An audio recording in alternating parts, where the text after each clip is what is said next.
मार्मिक है। सोई गुरु हम चेला, लास्ट पंक्ति में पहुंच रहे। सोई गुरु हम चेला, नारी शकल पुरुष वै खाई। प्रस्तुत शब्द में 2 बार नारी शब्द का प्रयोग किया गया।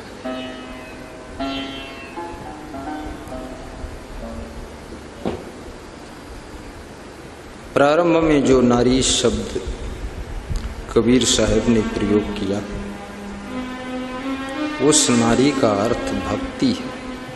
वो भक्ति रूपी नारी है।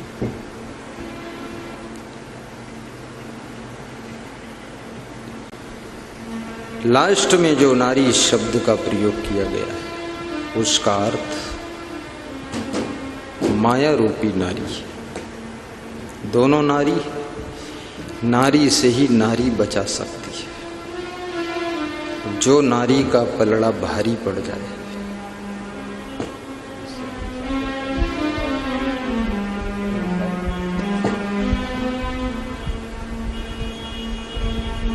साहिब बंदगी को नारी, ये माया रूपी नारी है, जिसने सभी पुरुषों को अर्थात समस्त जीवात्माओं को पथ भ्रष्ट किया है, कर्तव्य से च्युत कर दिया है।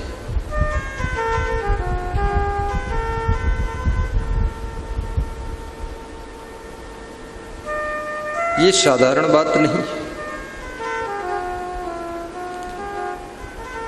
माया रूपी नारी से जो प्रभावित हो जाता है, अर्थात माया में जो लोग विमोहित हो जाते हैं, वे अपने कर्तव्य को भूल जाते हैं। मेरा क्या फर्ज है, मेरा क्या धर्म है, ये भी भूल जाते हैं। मैं कौन हूं, ये सब विस्मृत हो जाता है। मैं संत हूं कि मैं भक्त हूं, मैं गुरु हूं,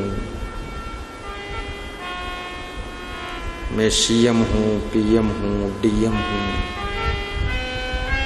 मैं अधिकारी हूं, कर्मचारी हूं, पुलिस जवान हूं।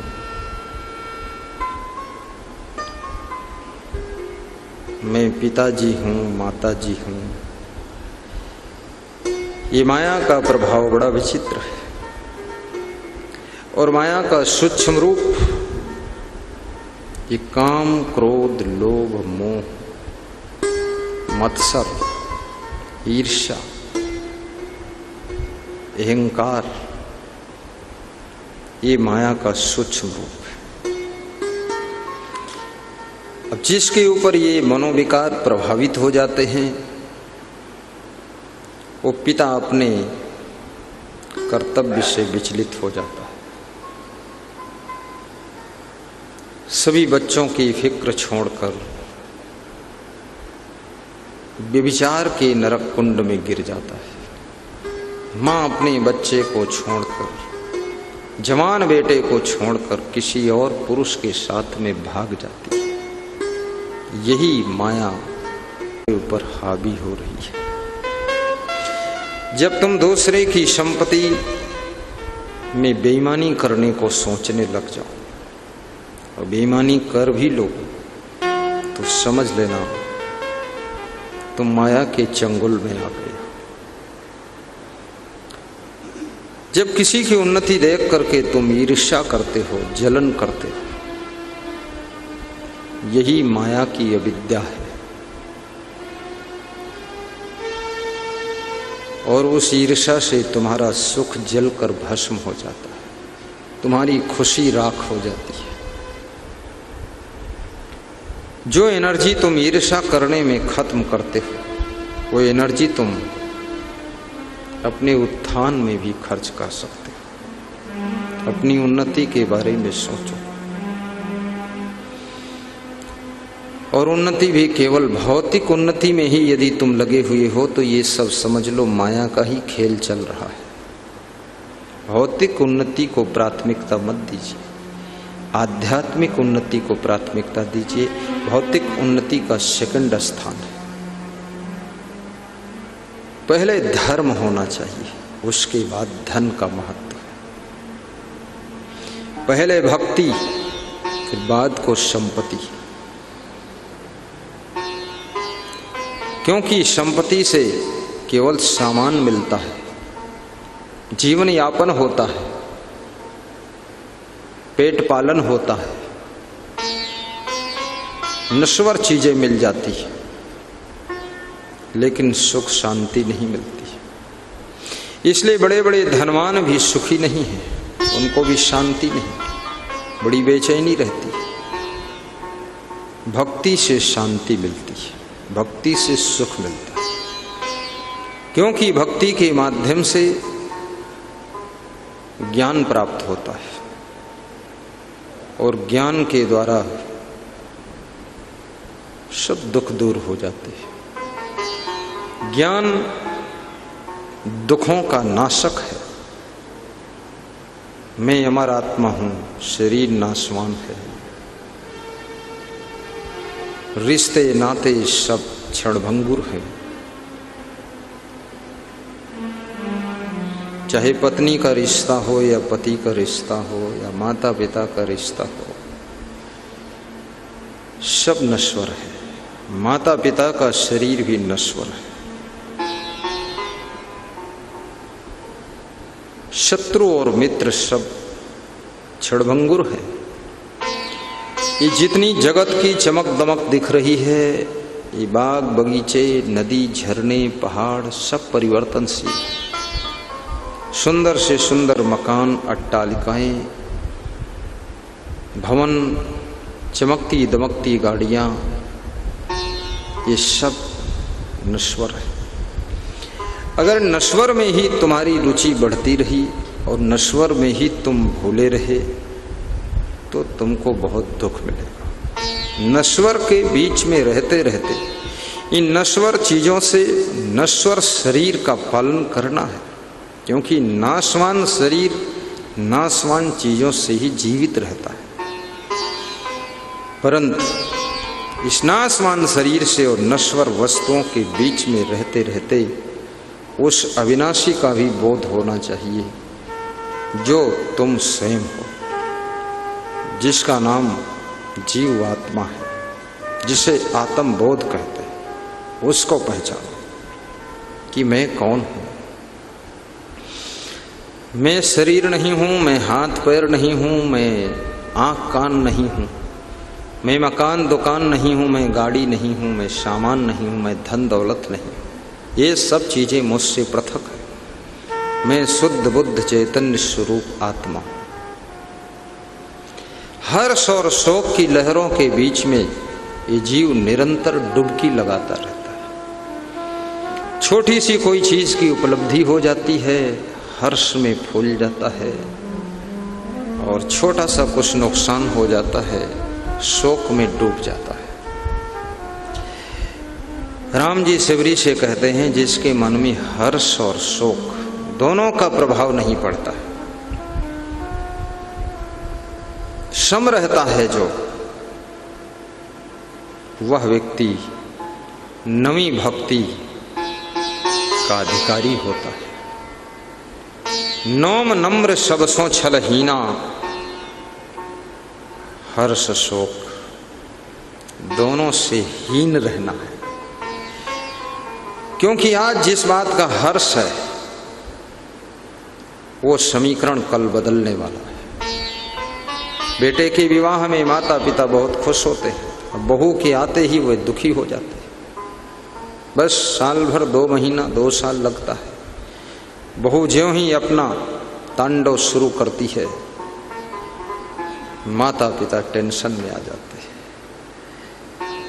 जब विवाह था तो बड़ी खुशी मनाया था, अरे क्या पूछना है, ऐसे शेरवानी ड्रेस पहनकर पिताजी घूम रहे थे, बिल्कुल बब्बर शेर। अब ऐसी बिल्ली, भीगी बिल्ली बनकर घर में बैठे हैं, क्योंकि अब शेरनी आ गई है, बहुत खतरनाक गुर्रा रही है।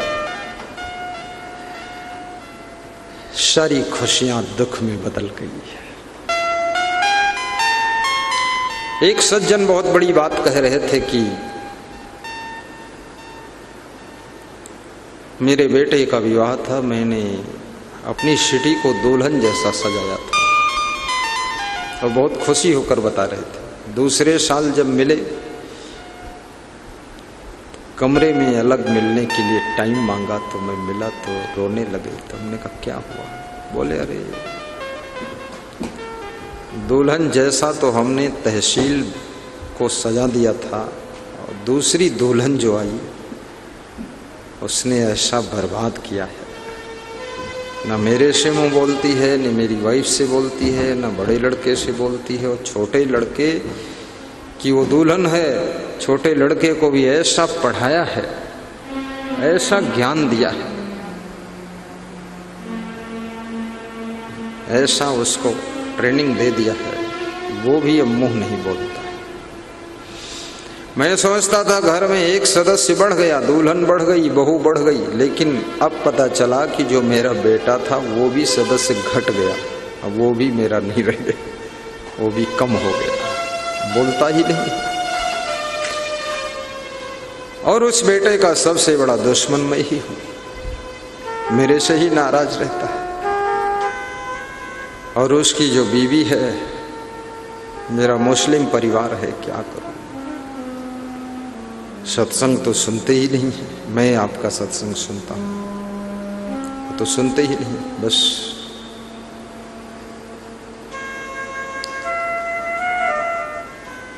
अरबपति आदमी है, 60 साल की उम्र है, हमाली का काम बचपन में किया है, आज धन के शिखर पर पहुंचा है। बेटे की विवाह में खुशी अपार थी,